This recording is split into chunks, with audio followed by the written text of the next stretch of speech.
여자이기 이전에 사람, 인간이라고 생각해요. 그래서 이거는 굳이 여성만의 이야기가 아닌 그냥 우리 모두의 저는 이야기라고 생각해요. 결혼하면 사회적으로 야, 그거를 여자가 네가 맡아서 당연히 해야지. 뭐 이런 게 막 있는 사회가 있거든요. 그리고 대한민국은 그렇게 오래 보내왔어요, 사실. 그러면 어떻게 되느냐?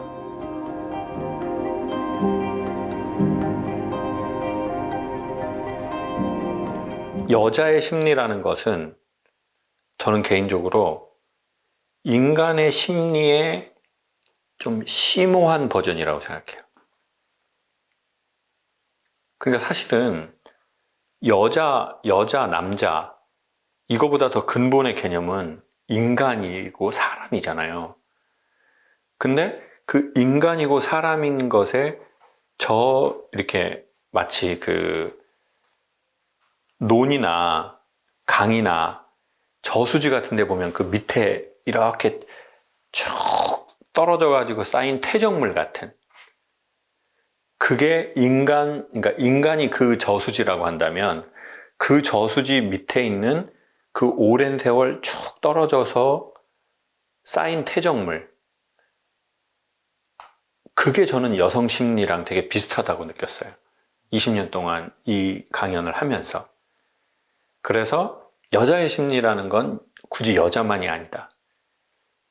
인간의 아주 섬세하고 심연에 있는 심리다. 그리고 이게 왜 되게 주제가 좋냐면 사람들이 여성들은 조그만한 거에 감동을 한다고 해요. 근데 제 생각은 뭐냐면 조그만한 게 아니야. 그럼 큰 거냐? 조그맣다 크다의 개념이 아니고 제가 생각하는 거 섬세한 지점이에요. 그럼 결국 인간은 어떻게 움직이고 어떻게 감동하고 어떻게 변화되느냐? 섬세한 그 지점에 터치가 될 때 인간은 구동되어진다는 거예요. 그걸 뭐 변화라고 할 수도 있고 감동이라고 할 수도 있고 뭐 리더십이라고 할 수도 있고 모든 것이죠. 인간은 섬세한 지점에서 반응한다. 열린다. 마치 비밀번호하고 똑같죠. 예전에는 숫자 비밀번호. 열쇠가 그렇게 크지 않잖아요. 열쇠는 되게 작은데 그 열쇠의 그 이가 되게 섬세하잖아요. 그거를 맞힐 때 큰 문이 열리는 거죠. 결핍됐다는 것은 내가 목이 마르다는 거예요. 강한 결핍은 강하게 목이 마르다는 거예요. 뭐에 대해서요? 따뜻한 사랑의 분위기에 대해서, 인정에 대해서, 아니면 내 꿈에 대해서. 뭔가 이 결핍이 있을 때 이 결핍 자체는 제가 보기엔 하나의 이 결핍이 좋냐 나쁘냐 이렇게 볼 수 없거든요. 이 결핍은 하나의 폭발력, 에너지라고 생각해요. 근데 이걸 잘못 쓰면 이게 블랙홀이 되어가지고 모든 것들을 다 빨아들여 버리거나 아니면 이 결핍이 약간 이 눈에 필터 같은 게 되어서 어떤 현상을 보더라도 되게 왜곡되게 보게 되더라는 거죠. 근데 누군가는 이 결핍을, 그러니까 그거를 저는 이용된다라고 말해요. 그 결핍이 내 삶을 계속 이용하는 거야. 왜곡되게 하고, 과장되게 하고, 환청을 들리게 하고, 환각이 보이게 하는 거죠. 사람들은 이만큼 받는데 나는 이만큼으로 받아들여. 근데 이 결핍을 잘 활용하는 사람이 있어요. 그 결핍에 이용당하는 게 아니라 그 결핍을 활용해서 그 결핍으로 인해서 누군가는 그게 자기의 소명이 되기도 하고 아니면 결핍은 또 하나 보면 우리가 이렇게 피부가 이렇게 있는데 이 영혼의 몸을 깎아버린 것 같은 구덩이를 파버린 것 같은 느낌이거든요. 근데 거기에 물이 채워지잖아요. 그럼 저수지가 될 수도 있고 강이 될 수도 있고 그 가장 깊은 게 뭐예요? 그걸 바다라고 해요. 그래서 그 물이 많으면 또 바다가 되는 거잖아요. 그러면 바다 같은 사람이 되는 사람도 있어요. 그의 결핍으로 인해서. 그리고 대부분 정말 우리가 알만한 국내 국외에 대부분의 최고의 연기자라고 하시는 분들의 뒷면에는 대부분 결핍이 있어요. 그래서 그 결핍이 상당한 연기력의 에너지가 되는 경우도 정말 많죠. 뭐 배우들만 그러는 게 아니라 뭐 예술가, 뭐 사업가, 뭐 모든 분야의 사람들이 그렇죠. 자, 나로서 나를 찾을 수 없었잖아요. 나로서 나를 못 찾았어. 예를 들어, What's your name? 당신 이름 뭐예요? 그럼 이게 무슨 말이냐? 이름은 소망이거든요. 그러니까 부모가 이 사람의 이름을 지을 때 주로 소망을 담아서 보통 한자로 이름을 지어요.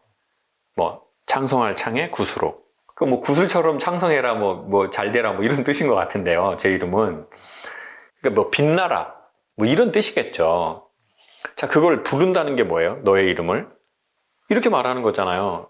그 한자를 해석하면 구슬처럼 빛나라, 구슬처럼 빛나라 이렇게 부를 때 그 대상을 지칭할 때 구슬처럼 빛나라 이렇게 말하고 있는 거잖아요. 그건 부모의 소망이잖아요. 인간이 어느 정도 최소한의 정서적이고 여러 가지 독립을 하잖아요. 그러면 자기 소망이 있어야 돼요. 난 어떻게 되고 싶지? 그게 다른 말로 쉬운 말로 뭐예요? What's your name? 당신 이름이 뭐예요? 이게 당신 소망이 뭐예요? 이렇게 묻는 거하고 똑같은 말이에요. 당신은 어디를 바라봐요? 당신은 언제 심장이 뛰어요? 당신은 힘들더라도 계속 하고 싶은 그게 뭐예요? 되게 원초적이고 되게 인간의 근원적인 질문이에요. 자, 근데 여성들이 보통 어쩔 수 없이 그거를 강요당하게 됐단 말이에요. 육체적으로도. 왜? 결혼하면 임신의 기간을 가져야 되고, 그리고 아이가 이제 너무 영유아기 때는 절대적으로 엄마의 도움이 필요하고, 근데 그 아이가 2명, 3명, 4명이었다고 생각해봐요.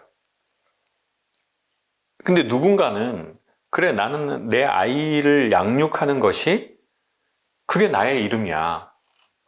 이러면 한없이 럭키한 거죠. 근데 나는 그러지 않을 수가 있어요. 근데 사회적으로 야, 그거를 여자가 네가 맡아서 당연히 해야지. 뭐 이런 게 막 있는 사회가 있거든요. 그리고 대한민국은 그렇게 오래 보내왔어요, 사실. 그러다 보면 물론 내가 아이를 사랑하지만 내가 나의 온전한 이름이 이거는 아닐 수 있거든요. 이 일은 되게 숭고한 일이지만 그러면 어떻게 되느냐? 인간의 뇌가 자기가 자기라고 인지하는 이 뇌의 그 영역이 나중에는 자기 가까운 사람을 대할 때는 자기라고 대하는 게 있어요. 자, 그러니까 저 사람은 독립된 인격체가 아니야. 또 다른 나라고 생각을 하는 거예요. 그러니까 독립된 인격체라고 하면 관여하면 안 되는 몫이 있고 그만큼 가까이 가면 안 되는 게 있어요. 마치 카메라처럼 아무리 좋은 카메라라고 해도 제가 이 카메라에 너무 가까이 가면 초점이 나가잖아요. 이 조명이 아무리 좋다고 해도 이 조명과 제가 너무 가까이 가잖아요. 그러면은 영상에서 나타나는 현상이 있다고요. 그래서 우리가 이제 하기 전에도 계속 PD님이 강사님 그쪽에서 잠깐만 멈춰주세요. 저희 초점 맞추겠습니다. 이런 걸 계속 한단 말이에요. 자, 그것처럼 인간관계에도 가장 적절한 좋은 거리감이 있어요.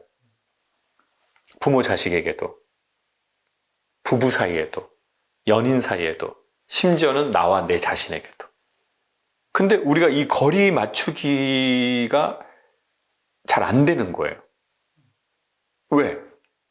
그 전에 너무 거리가 잘 못 맞춰졌으니까. 그러니까 내가 내 자식하고 너무 가까이 가버리는 거예요. 내가 내 남편하고 너무 가까이 가는 거야. 왜? 전에 내가 너무 멀어졌었기 때문에. 이걸 맞추려고. 이게 보상이 될 수도 있고, 마치 어렸을 적에 이렇게 시소 이론처럼 이 무게와 거리에 의해서 이게 너무 쾅 이러니까 그걸 맞추려고 그럼 막 너무 가까이 오기도 하고 그러잖아요. 그러니까 여성들이 그걸 막 했던 사람들이 사실은 알고 보면 내 과거의 삶과 내 현재의 삶을 맞추려고 너무 가까이 다가가 버리는 일이 벌어지는 거죠, 제가 보기에. 그게 남편에게든 자식에게든 아니면 심지어 그게 종교가 되기도 해요. 그래서 종교에게 너무 가까이 가버려요. 그걸 뭐라고 해요? 집착이라고 해요. 적절한 거리감을 집중이라고 해요. 근데 여기서 너무 거리감이 무너졌기 때문에 그걸 맞추려고 평행을 이루려고 적정한 거리를 이루려고 하다 보니 근데 그건 내 과거와 현재 지점까지라는 거죠. 그러니까 이걸 못 맞추게 돼. 그거를 이 책에서는 이 저자가 수많은 사람들과의 상담으로 현실적인 데이터로 그걸 계속 얘기하시더라고요. 현장에 답이 있거든요. 그래서 많은 사람과 이야기해 본 것으로 이래서 이 거리감이 무너졌구나. 그러면 다시 이 거리감을 맞추려면 어떻게 해야 될까? 그런 거에 대한 이제 경험적인 솔루션을 제공하는 거죠, 책은. 그러니까 질투라는 것은 내가 관심받지 못한다는 심리적 현상이거든요. 그 관심과 사랑이 절로 가네? 이것에 대한 감정이라고 전 보거든요.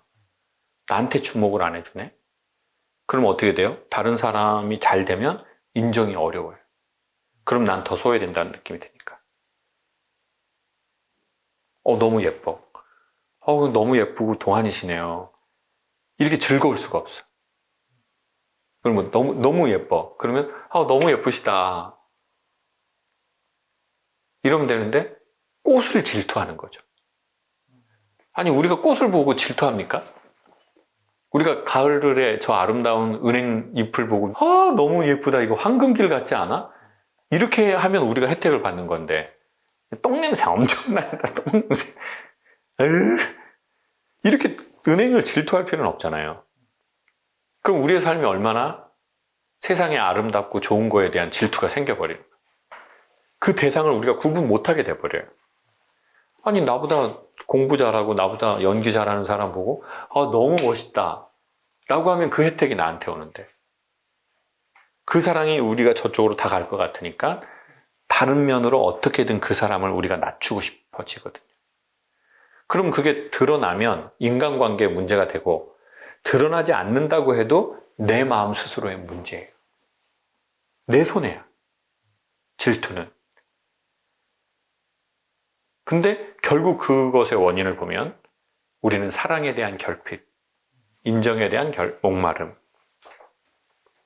우리가 용서를 받았어야 될 때 용서받지 못한 거, 너무 매몰차게 거절된 거, 그런 우리의 경험이 도미노 현상으로 이 일을 가지고 온 거라고 봐야 되겠죠. 책은 계속 그 사례들을 얘기하고 계시더라고요. 상담을 통해.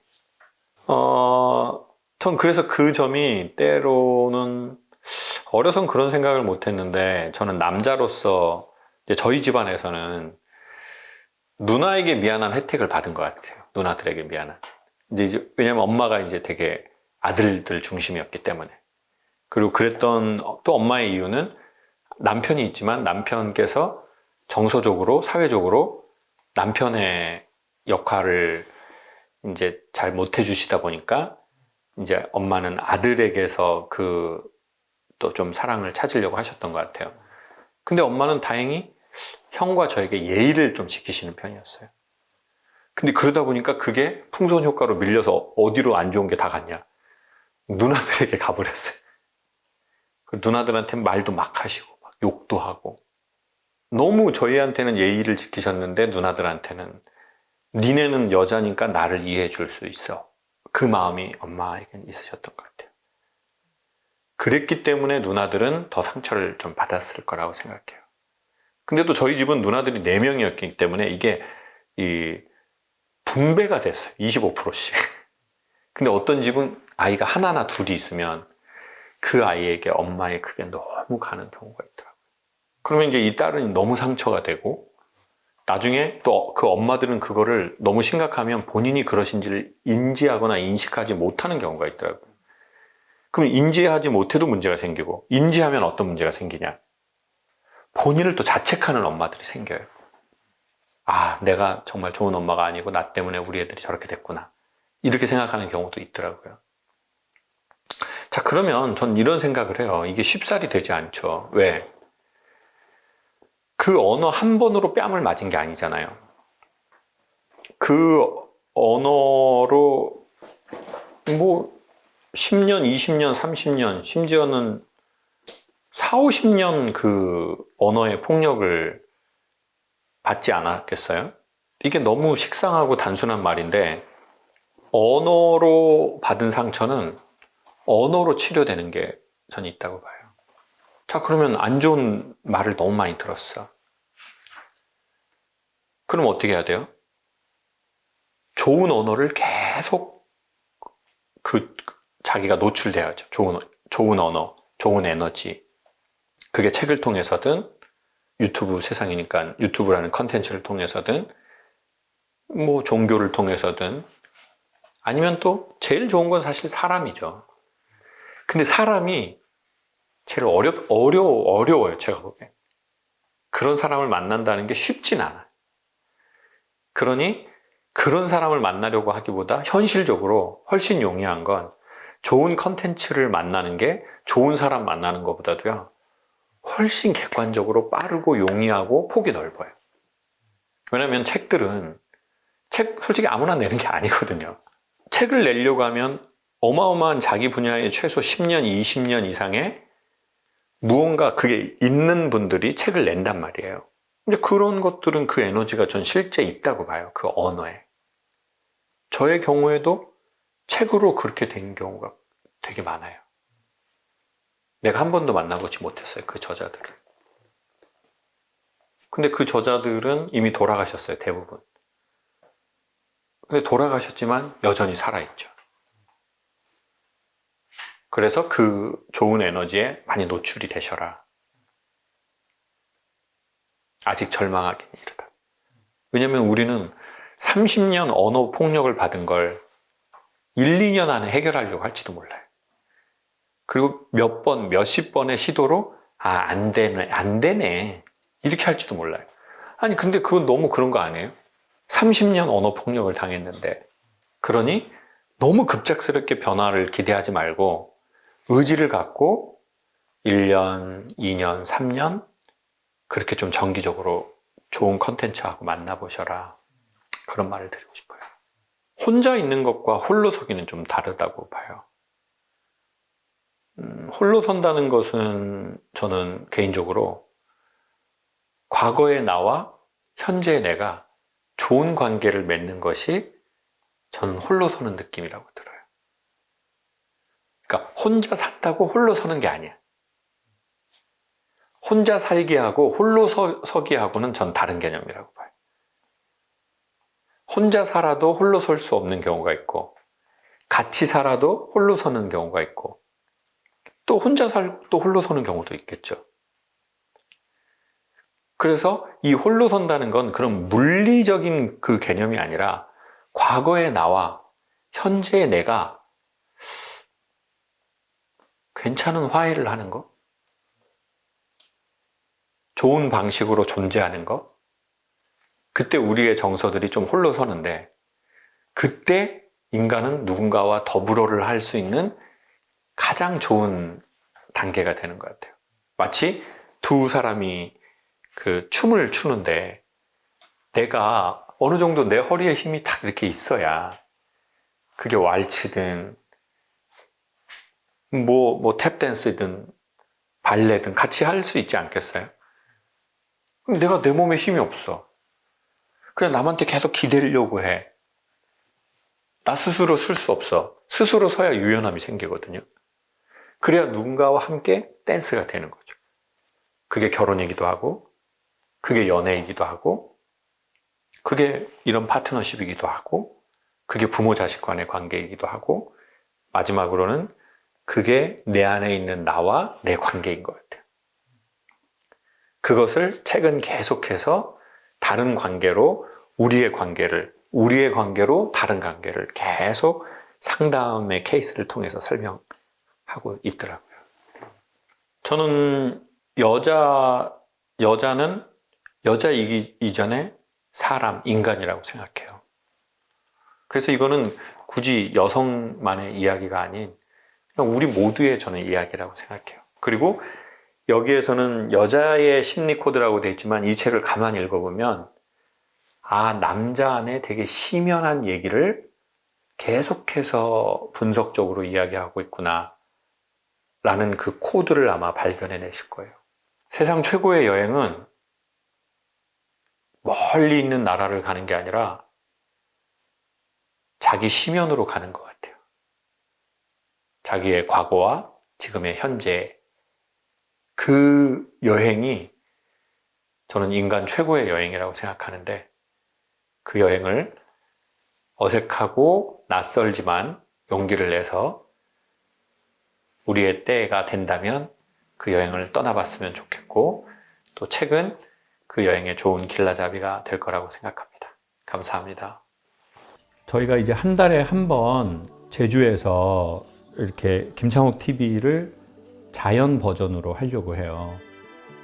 근데 많은 분을 모시는 것보다는 진짜 그때 상황이 되고 또 제주도에 계셔서 그때 오실 수 있는 분들 모실 건데, 11월 16일 날 그 감귤밭에서 감귤 따는 체험도 하고 제가 거기에서 김창욱 TV 강연회를 이제 하도록 하겠습니다. 11월 16일 제주에 계시거나 그때 또 11월에 나 여행 가려고 그랬는데 라고 하시는 분들 혹시 시간이 맞으시면 그렇게 하시고요. 돈 강연료를 얼마 받을 겁니다. 제가 먹는 건 없습니다. 그냥 농가 좋은 농산물을 소가해 누리는 체험이고 그거니까 거기 진짜 맛있습니다.